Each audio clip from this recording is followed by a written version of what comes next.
at Duke. We met in 2018 in Trieste and started working on some problems together. And since then, I've been very fortunate to have him as a co-author and as someone I talk to regularly about various problems. He is an excellent speaker, and what he's going to talk about is exciting. It's using kind of recent ideas in the field. You're in for a treat. Please interrupt him if you have any questions. I know he'll love to take them. Thanks very much for the kind invitation, Martin, and also thanks for the invitation. It's really great to be here. And as Martin just said, like if there's anything unclear, feel free to interrupt me at any time. I'm happy to answer any questions. And today I'm going to talk about space-time industry curvature law. We're going to talk about what it actually is and why we should care about space industry curvature law if you want to study black holes. Our story starts with the so-called cosmic centrism structure.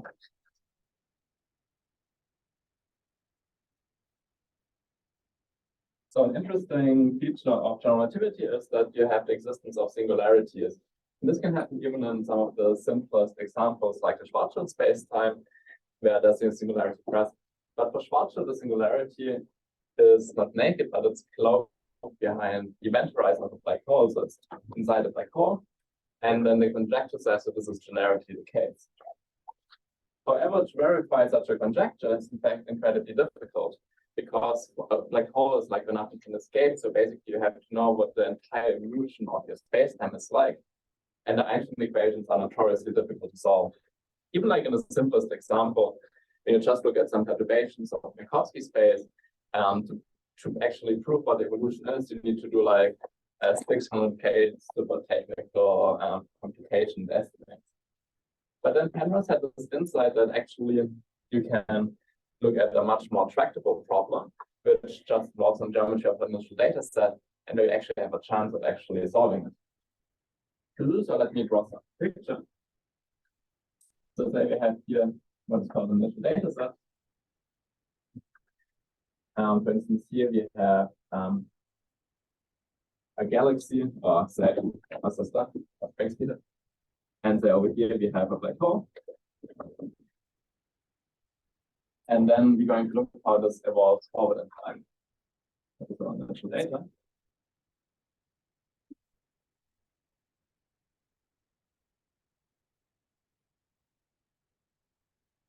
And then if you go forward in time, maybe here the galaxy over here merges with the black hole here, to form a slightly bigger black hole.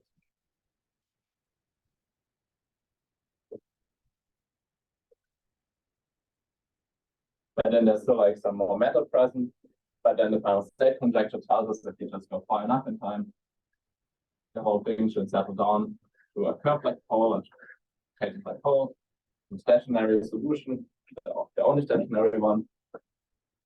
And then if you have here this curved black hole over here, then it's well known that the so-called mass of any slice is just given by the square root of the area, 16 pi. And here the area is just the area of the event horizon. I'm going to talk about this more in a second. And now we can look at this equality in curve and try to trace it back in time to see what we can have in our initial data set over here. So first of all, you have here some gravitational waves, or like energy dissipating during the time. So the mass which we started with should in fact be bigger than what it is over here. So in this process, the mass is in fact decreasing. And then there's also a theorem of Hawking, of this famous Hawking area theorem, which says that the area is increasing. And then if you combine both of this, we in fact can see that we on this initial data set over here, we have this inequality greatly equal over the square root of area 16 pi. And then what Penrose also realized is that this area over here, you can in fact choose the area to be the area of a trapped surface. Because using the cosmic centrism and the singularity theorem, you know that these trapped surfaces are drawn over here. And here we have another one over there. That this is always contained in a black hole. So in particular, we know that this should be true given the cosmic centrism. And this over here is what is called the Penrose inequality.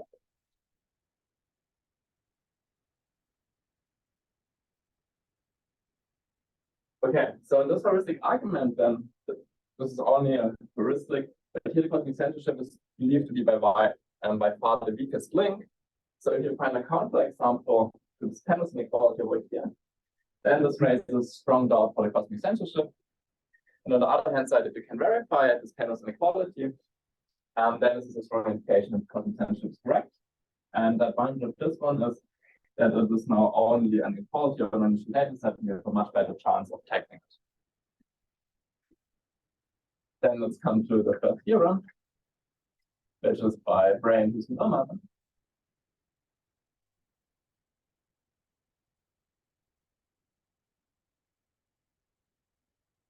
And it says that this Penrose inequality over here is true in case this parameter k is 0.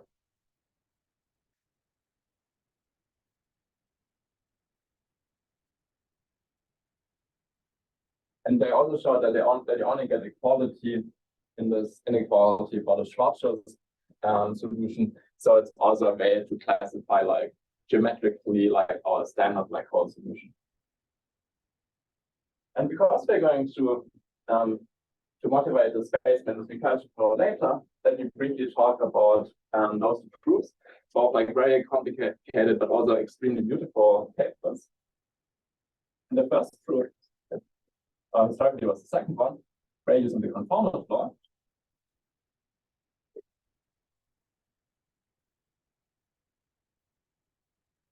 And if you have here some initial data set,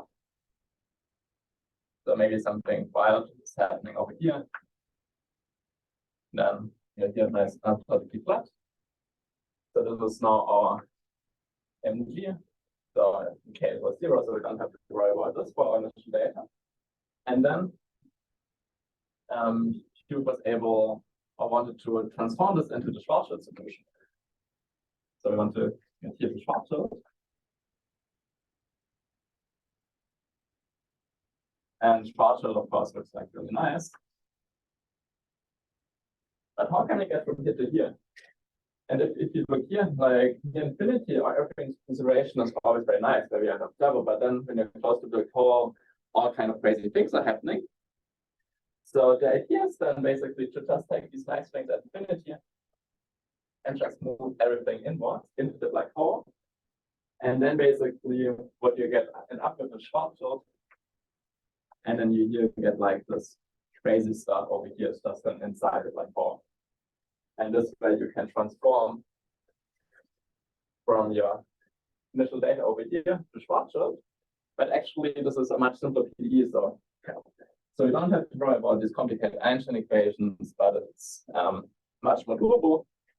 And then the nice thing about this argument is that when you do this, you have in fact that the area of your trapped surface of the horizon of the black hole stays constant.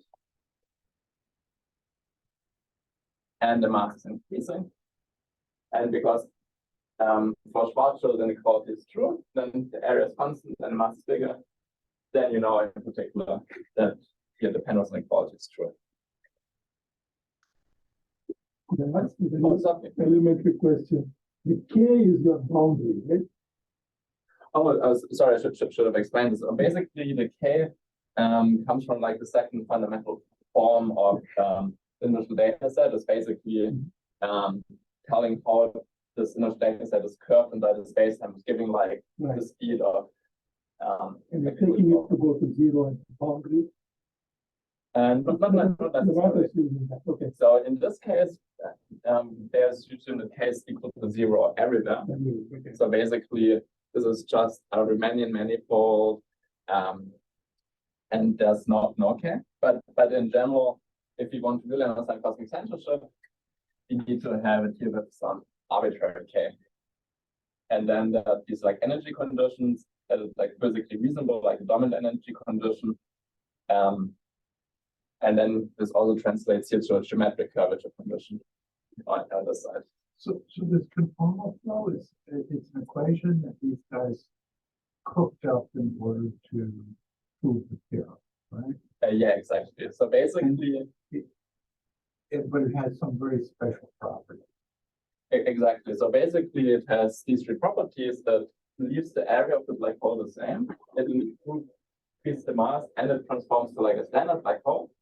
It's actually the same as the Einstein equations are doing over here, but then Einstein equations are like impossible to solve. And this one is in the end is just a relatively simple PD actually. First order. Second order. But basically, one is using like a Laplace equation to sort of bend the black hole in a little bit, and then one sort of can look again, and then suddenly a new horizon is created, and then one takes like a limit, and it's like, and then one gets like this nice law which basically sucks everything inside the black hole. It's like very far from obvious. It's just like right into it. Right? Yeah, it's a very, very genius work in my opinion. The Ramesh in particular, when you're asking about the K, this Schwarzschild you get in the rigidity statement in that work is like the T equals 0 slice of Schwarzschild. It's not just any slice of Schwarzschild. That's the K equals 0 slice. Oh yeah, good comment. Thank you. Also, just Yeah. so in Oppenheimer Schneider, you don't have K equals 0. Right? Yeah, that you have K. So basically in this case for K equals 0, we only have like spherically symmetric T equals 0 slice of Schwarzschild. Okay, so I told you now about braid proof. Let me now talk about the Stillman proof. And so in this picture over here, you see that basically you take the infinity and bring it like everything which is an infinity and take it towards the black hole. And now we're going to do basically the opposite. You're going to take the black hole and bring it out to infinity, or like here, like as it shows at infinity. So this allows us then to gain this information. This is the second proof, and this is what is called in the curvature law.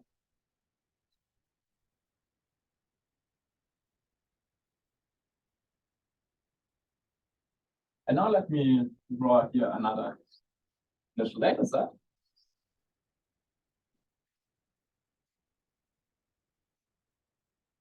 So again, it's just MT, again, K is equal to 0. And so here's our horizon of the black hole.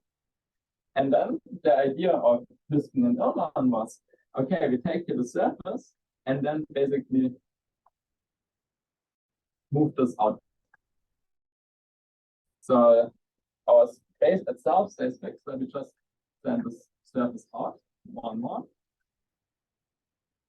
And the way it's done is via the curvature.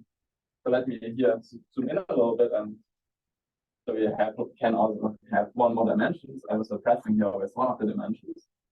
Let's say if this is of the surface segment here. And then to all of these surfaces step what is like called curvature. And these ends, the curvatures are very big. So 1 over the curvature is relatively small. But on the other hand side, here the curvature is not quite as big. So if you go like 1 over the curvature, which is not the H or the mean curvature, then you're going to move much. So basically what happens, you're flowing the surface outwards, and as you see, it also becomes more round in the process. But so far, it didn't address how we can get to the Peterson inequality. And this is via this one is called a Hawking mass, which is basically just a quantity associated to a surface. And basically, it describes how much mass is contained inside the surface. That's given by this quantity involving the area and integral over the mean curvature. And if you see then at like a trap surface at the horizon, actually this curvature is over 0, so I exactly get here this area. And then one can also compute that at infinity you actually recover the mass of your black hole. And then this is actually monotone. So again, you're able to get our inequality. So For this panel, for both proofs, there's actually like a big similarity. There's obviously a geometry part and like an analysis part. So you have basically here this geometric idea and having like a flow, and then you have a monotonicity which carries all the physical information. But in the end, there are also some underlying differential equations which you need to solve, and you need to do both in order to get a proof. And in fact, for inverse mean curvature flow, let me do an example that these differential equations actually can do like really crazy things. So I'm from Germany, and there it's like a very sausage space between. So let's take like a surface which looks like here like a long and thin sausage. It's like almost touches here at like the two tips. And then what happens is it gets like thicker and thicker. And then it suddenly jumps and it becomes a donut under this floor. But then like from the curvature, it's gonna get even thicker and thicker. And then suddenly it will jump again and it will become like a sphere. So all these like pretty crazy things are encoded in this differential equation of inverse mean curvature flow. And therefore the differential equation is actually like very non-trivial to solve. And this difficulty of having these equations not always being solvable is going to be something which is going to be like a big theme of this talk. Maybe it's worth pointing out that the Brave proof works for multiple components, right? Yeah, that's a good point. So here in this, if you have, for instance, here another black hole over here, you would in the picture look like this, and the same formula would still hold true, but inverse mean curvature flow only works for a single component. Are there any other questions while we're raising that board?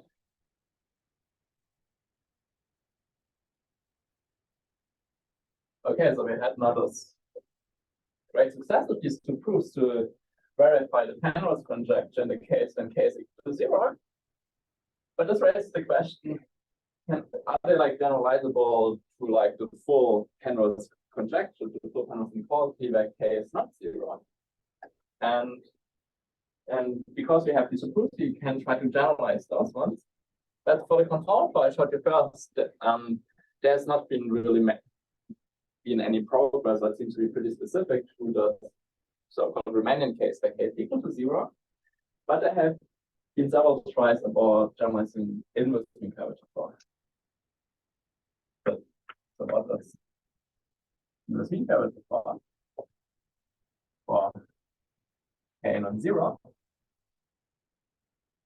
And this will hopefully answer our question about Penrose, which is then strongly related to concentricity. In fact, there have been several tries. There has been what is called now inverse mean curvature flow, which has been done by Chris Moore and Chris Moore. Then there's inverse mean curvature vector flow, been done by Jörg Frauenwiener. Then there's also Zhang inverse mean curvature flow, which is by Brian Curry. And then there's also what is called uniform area expanding flow, which is by Bray, Mars, Hyatt, and Simon. However, all of these flows, they have had some issue that either you don't have the analysis part or you don't have the geometry part. So either you don't get a monotonicity formula, like over here, talking about monotonicity formula, or the differential equations are too difficult and you don't have the chance of solving them. And all of these flows are basically these generalizations are like you take different speeds, etc. But what I'm going to talk about is something which is generalizing inverse mean curvature flow, but it's no longer a flow, it's something much more general, it's something different. But it gives you both a generalization of this monotonicity formula and you get existence. But to do so, let's first have a look at the simpler case, which is the positive mass theorem, or basically of like black holes of 0 mass. This is going to be our toy model.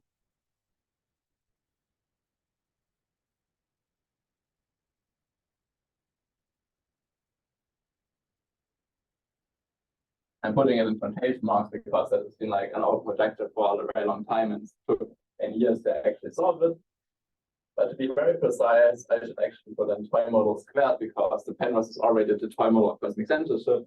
So we are here doing one more simplification if you want to.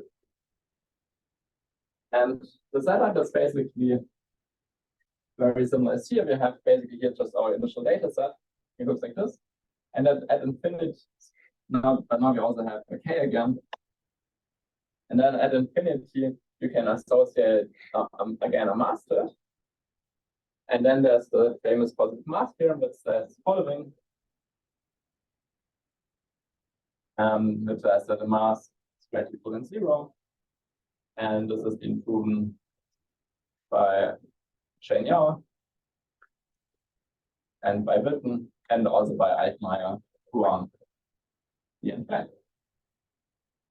For instance, the Shane Yao proof was using the Chang equation, which we already talked about previously for this Chang in between curvature flow. And that's actually a very difficult equation. It's very nonlinear and it has blow-ups.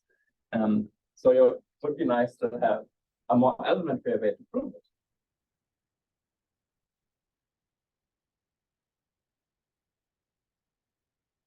And that's the following theorem, which is from a joint work, Mika Cazares and Marcus Curry. And we show that in fact the mass is greatly equal than integral of your manifold. The hash of u, I'm explaining this in a second, divided by non-gradient u. And of course, this is a non-negative term, so it's like a quantitative way of getting the positivity of mass. And here,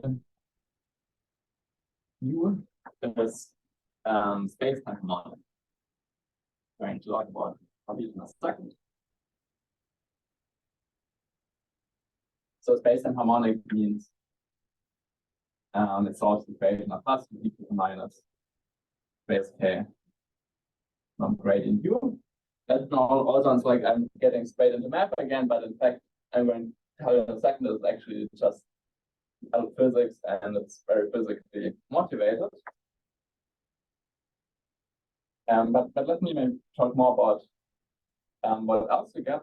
You also get a corresponding rigidity statement. If this is on joint work with Yu Zhang. And that says that if the mass is 0, that then this initial data set is in fact contained in Minkowski space. The second fundamental form K. And we also currently work with John Dong on a stability result. So this is still in preparation.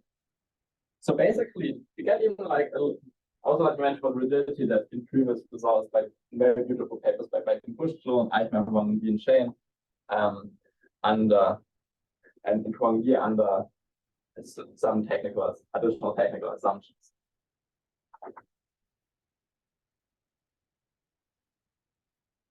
But basically you get like slightly stronger results with this new method. But on the other hand side, the PDE is actually much easier. So if you want to write down any PDE differential equation which involves K, and this is pretty much the easiest possible one you can write down. And if you try then a similar philosophy for the Henderson inequality, maybe we can also find a simple PDE to generalize into the curvature law. But before that, let's motivate a bit more where this equation is coming from. Actually, could I stop you there? Oh, certainly. You are working within general relativity, is that right? Yeah. And are you making some energy condition assumptions? Yes, I was like, very good point, thank you. I was leaving this under the rug. So in fact, if you have what you actually get here, is you get here from mu naught gradient u plus 2 say gradient u, where this is the energy density and this is the momentum density, and this term over here is greatly equal than 0 if mu is greatly equal than on K, which is the dominant energy condition. Thanks for the comments. Are there any more questions?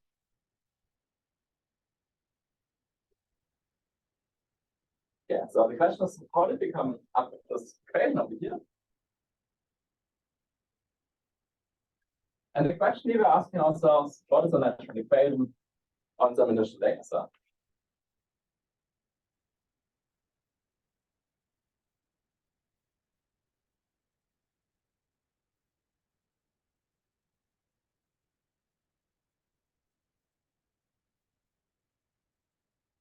So here, let me give you again a picture of an initial data set.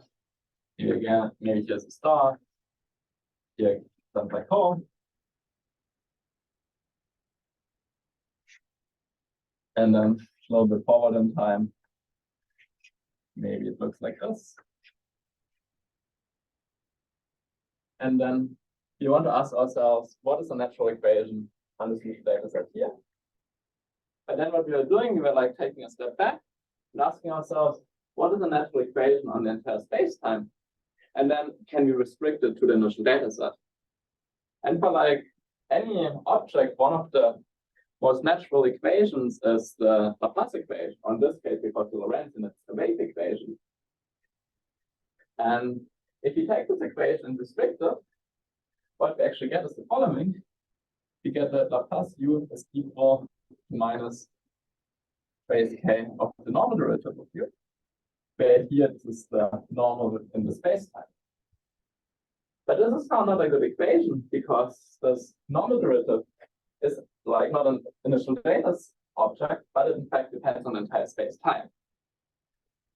But then, if this is a null function, then this is in fact equal to minus base k non-gradient u, which is exactly the equation you were having up here.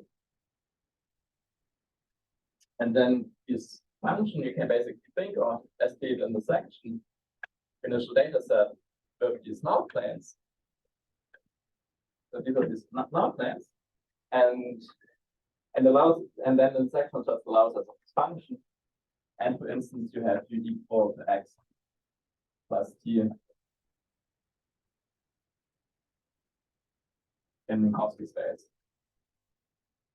And this is now exactly the picture which will then generalize to inverse mean curve, of course.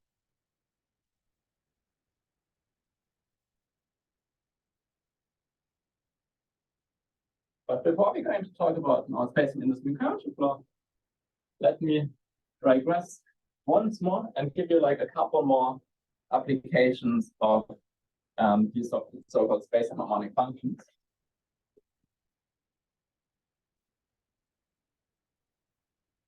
Again, joined with Dimitri, Marcus, and Ewan.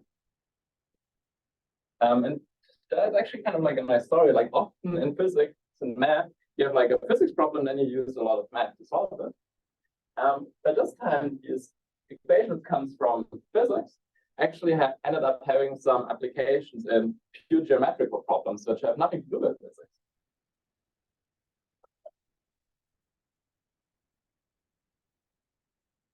And basically, if one just has like a manifold or surface, one can pretend that it's actually some initial data set. So one artificially constructs some K, and then one can, to this artificially constructed initial data set, you can do then all these like physical methods and space harmonic functions. And then you can, for instance, get something like Bonnet-Meyer's theorem, you can solve a conjecture of Gromov, and like a bunch of other things. But what you can also do additionally, using basically the same methods, or similar methods which are here, one can also prove some black hole existence results.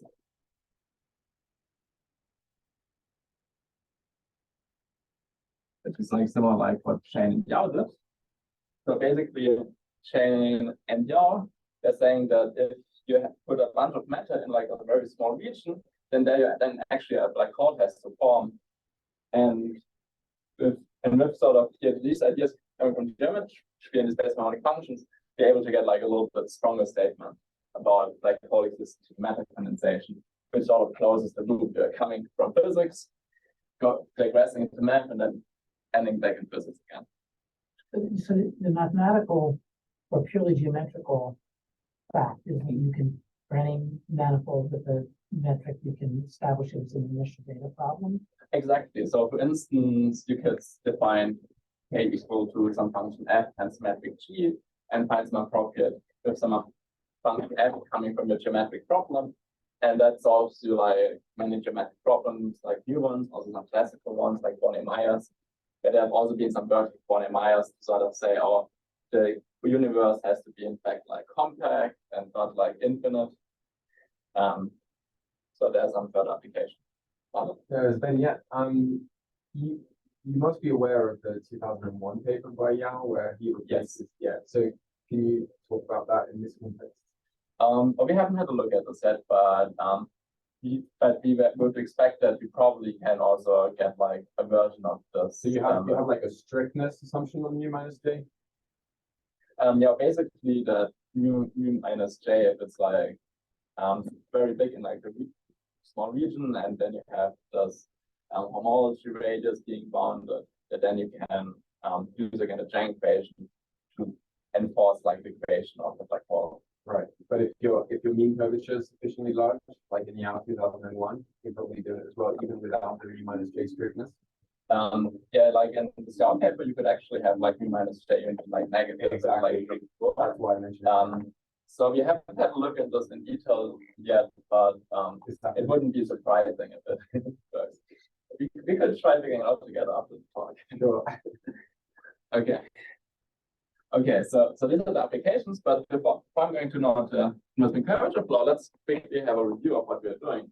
So we wanted to understand the singularities of space-time, which then led us via the cosmic censorship and Penrose's heuristic argument to a geometric inequality on these initial data sets.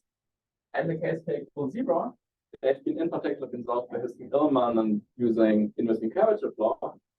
And we wanted to generalize it, therefore, to this case-by-case non-zero. However, like all previous approaches, you get like really difficult PDEs, and these PDEs are often also coming from the space-time positive mass theorem. That's why we first had to look at the space-time positive mass theorem to find like easier PDEs. And now we're basically combining this to get like a new version of the curvature law. And for this, we're basically going to have a very simple picture here. So let me draw here again an initial data set.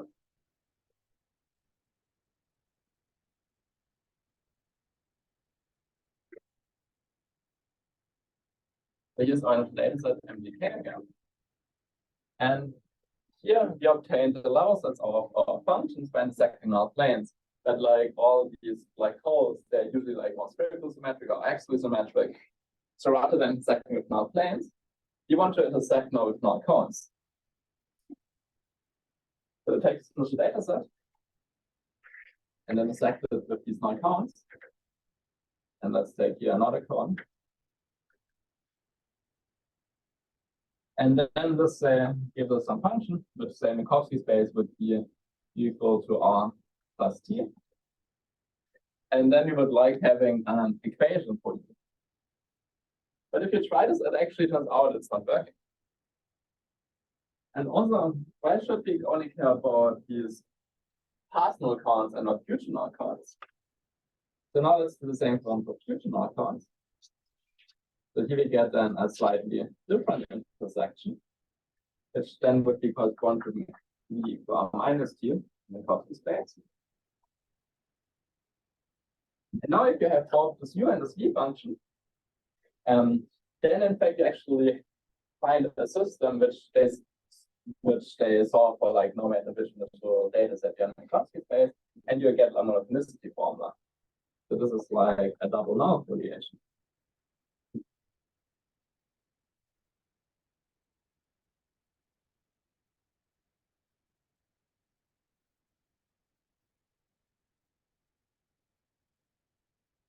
Okay, so I can actually have like a similar situation like in the black hole existence. In black hole existence, you have a bunch of matter concentrated in a very small region of space, and you don't have a ton of matter concentrated in a very small time interval of the torque. So it's gonna look a little bit technical, but I'm going to explain everything in detail and give some more pictures. So the equations you actually get are the following.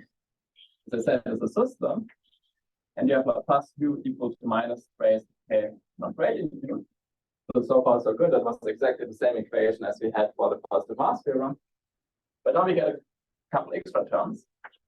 N plus a, we get eta u plus a k eta non-gradient u plus b non-gradient u non-gradient b, a scalar parallel to gradient b divided by u plus b. And then you have the plus b equal to trace a non-gradient b plus a addition eta b minus a k eta non-gradient b plus b non-gradient u gradient b and divided by u plus b, where a is some parameter in 0, 1, and eta is the vector given by this expression.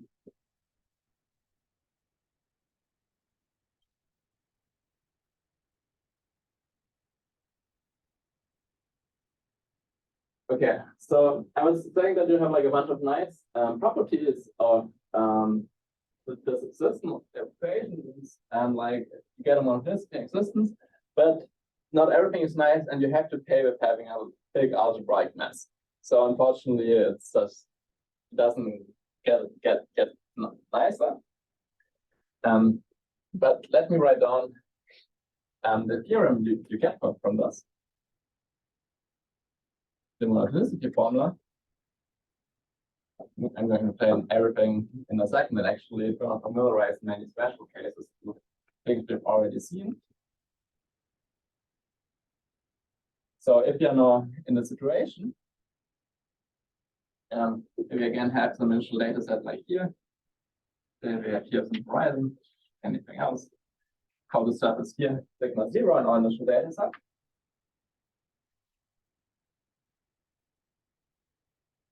And then say we have here surface sigma 1. Then what you get is that u plus v on sigma 1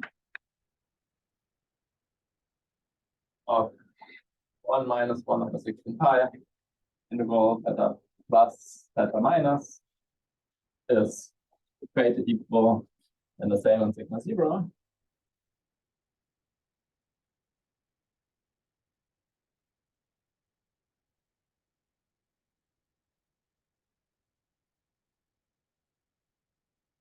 Where theta are just null expansions.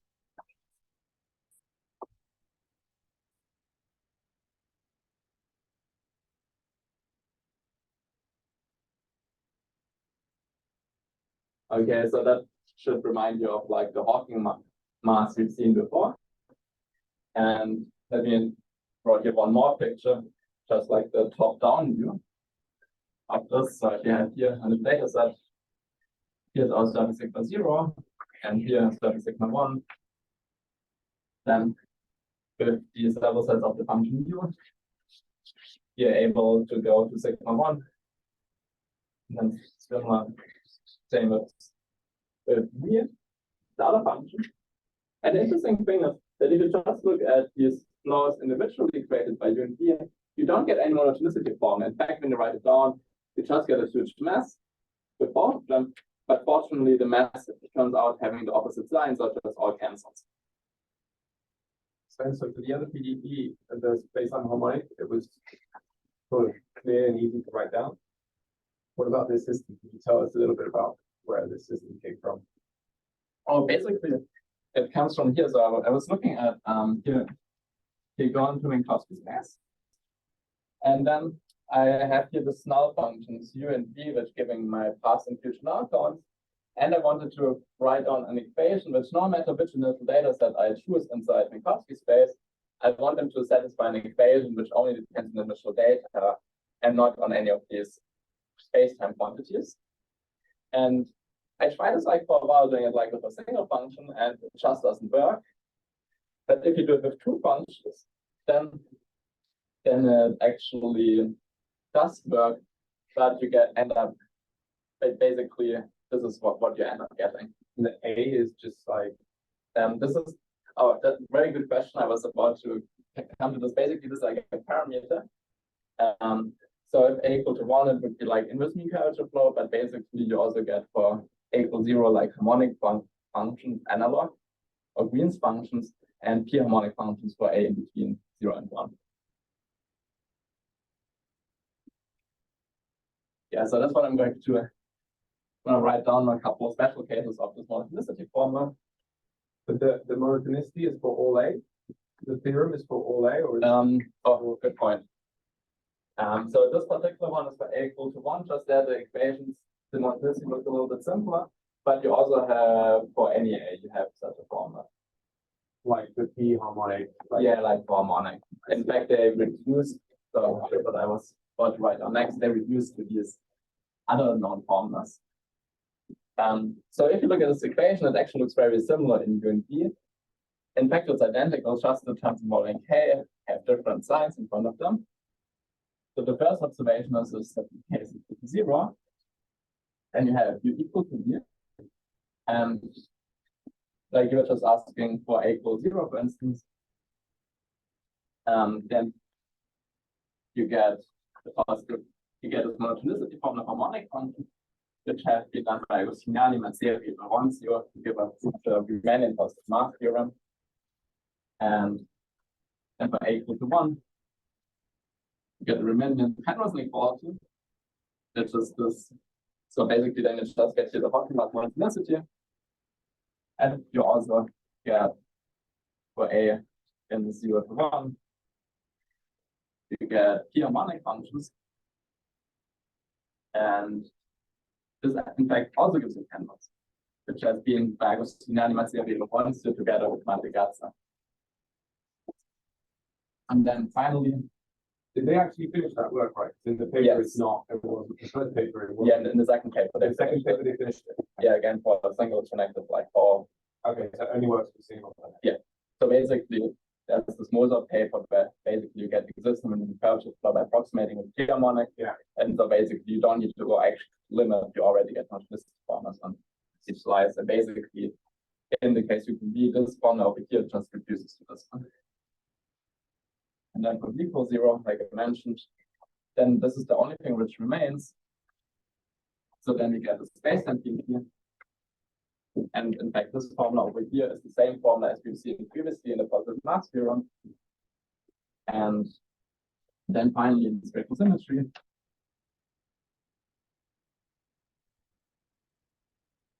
And then you also can get the space-time Penrose in this case.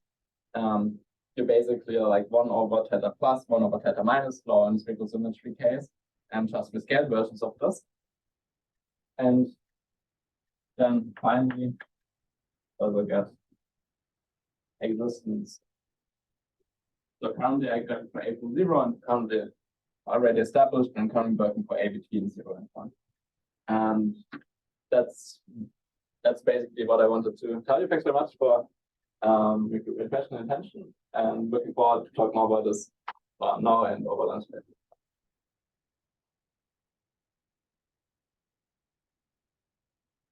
So for the spherical symmetry, what's A? Like when you say it gives Penrose. Oh, basically, if you take A equal to 1, then you basically get like it's pretty easy to solve. In fact, this is decoupled. It's just theta plus 1 over theta plus and 1 over theta minus now inverse mean curvature flow. Okay, so the existence is easy in that case. Yeah, exactly. Like that, and then you get and you still have to take like the strictly minimizing hull and stuff, or it's just that's make coincide for. oh yeah, you still need this. Yeah, you still need that. Yes. So yeah, also I was sweeping that under the rug. So strictly speaking, the Penrose equality, you can't just take your horizon. You need to take like the minimizing hull outside the horizon, which is the only thing which is actually motivated by a Penrose heuristic argument. And otherwise, there are also some counterexamples, like by Bendorf, for instance. So existence for A equals 0 is easy, or it's hard? Basically, it's medium difficult, I would say.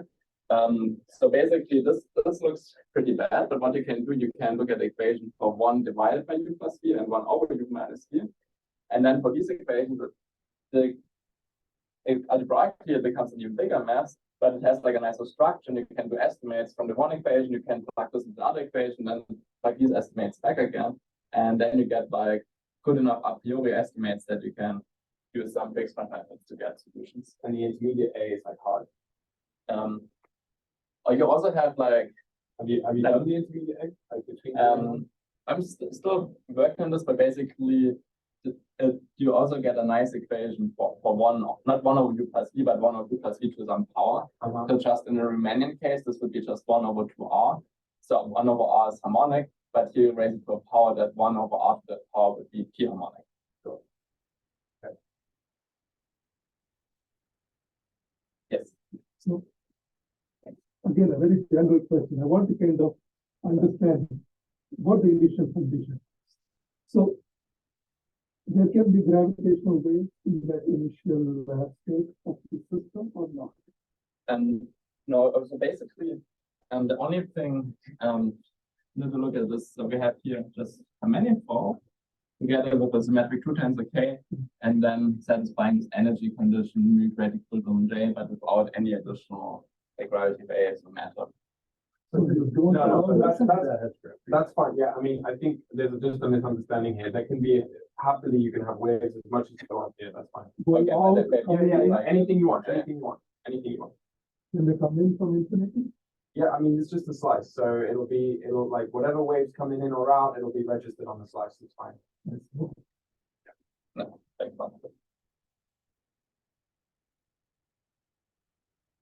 Is there a geometrical picture? Is there something we can visualize about these different limits here? That's a really good question. So basically for A equal 1, this is basically just in U equal V is just in the mean curvature law. So basically these equations will just reduce to the pictures I was drawing before of like surface expanding with speed given by its curvature. And for A equal 0, A equals 0 to 1, basically you again have the simplification. Okay, to 0 just use equal to V and will reduce to like harmonic functions in this case, or p harmonic in this case. So basically these harmonic functions, they have like this geometric interpretation of measuring not like the area, but like the capacity. So very similar like this electromagnetic capacity. So it's like a different way to measure like the size of an object. And there's also a notion of P capacity, and you can think of area as being like the one capacity. Do you think you can get axial symmetry? Probably it's pretty similar. Probably I would expect it to be the same as a general case. Yes. So my history on this isn't very good, but I know a long time ago people like Yao and Chang were studying, and probably still are studying. So I'm wondering where this weird equation comes from. The Weissman's equation, and there were some equations that as string theorists would interpret as the normalization flow in a two-dimensional signal model. Do they have something to do? So not an expert on string theory, but I know that from like renormalization group flow, you get something with like mean curvature flow. So here, exactly, you're flowing here with like 1 over the mean curvature outside, but here basically flowing by the mean curvature inside. So the mean inverse mean curvature flow has actually been first discovered by Robert Garov, who noticed, oh, if I just write down this equation involving that, then actually with the Hawking mass, this is actually monotone. And then John Wald realized, okay, that actually gives you a dependence inequality. But I'm not sure how exactly Robert Garov was sort of come out of that kind of ideas, or is it something very different? You never wrote the equation down. The Hawking mass equation, like at the very beginning. And so Robert Garros just all of it, and then he did the computation. That was in by General in the 70s, way back when they were trying to do the PhD. And then that was completely forgotten. And then it was re-looked at by Hirsch and Mann, who actually did the analysis and proved that they're using exactly that idea, but they actually did the analysis, the equation, whereas Robert Rory, Paul Tang and stuff, they didn't do the analysis, they just calculated the monotonistic form. Right. So that formula wasn't invented by those three people. So basically, The Hirsch-Ullmann one, the small this. So basically, Ullmann did like the analysis part, but the geometry part has been done by Georg Young and Ball, and then the other proof by Hugh Gray. He has done both the geometric part and the analysis part. Very, very beautiful papers.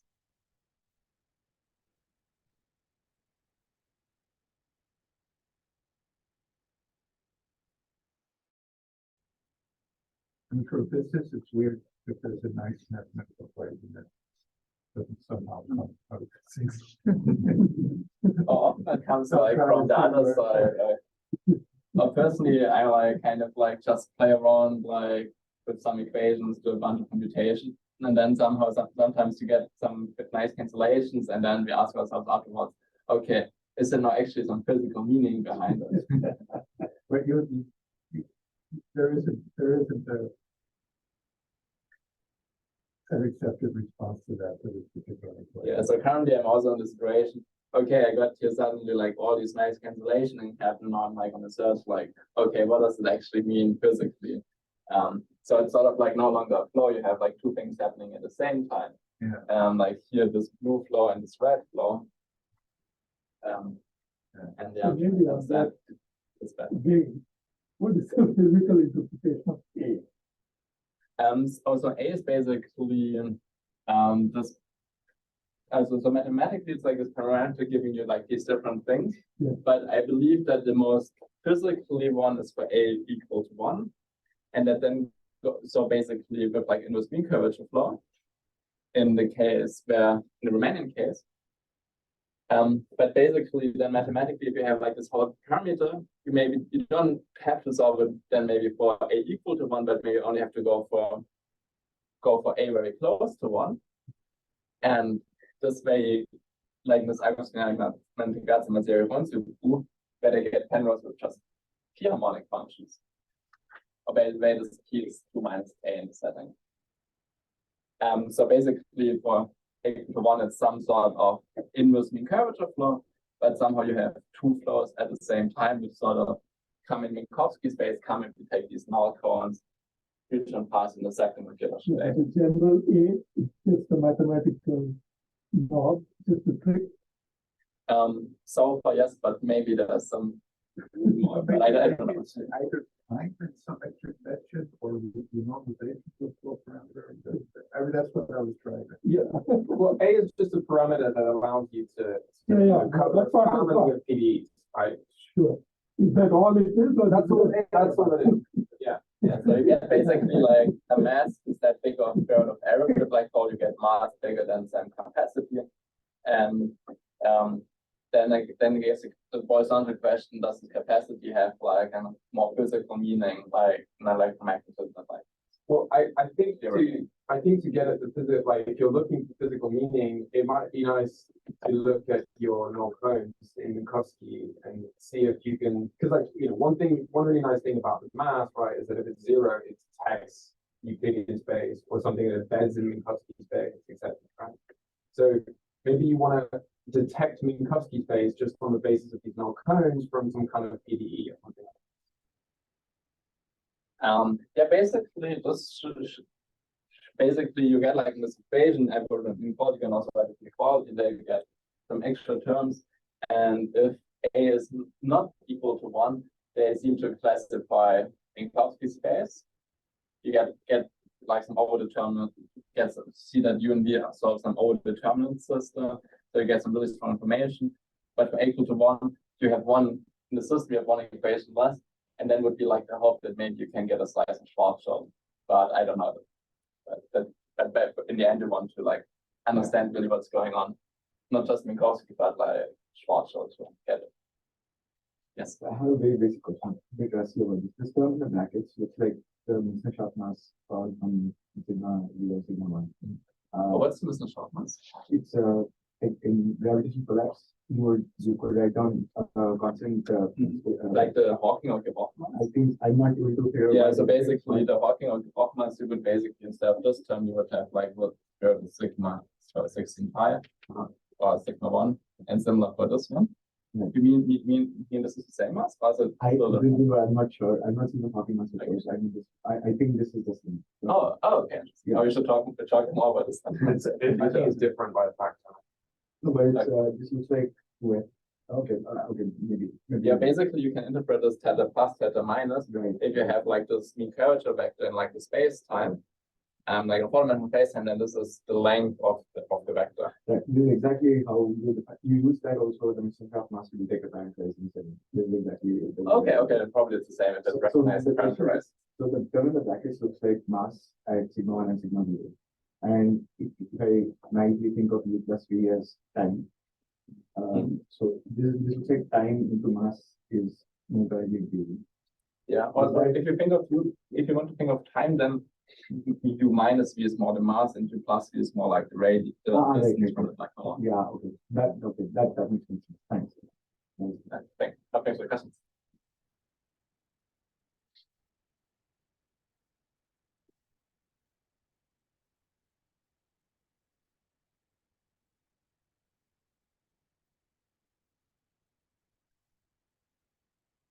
All right, well, if there's no more questions. Sven will be here all day. He'd be very happy to take any discussions or questions, but let's thank him for a beautiful talk.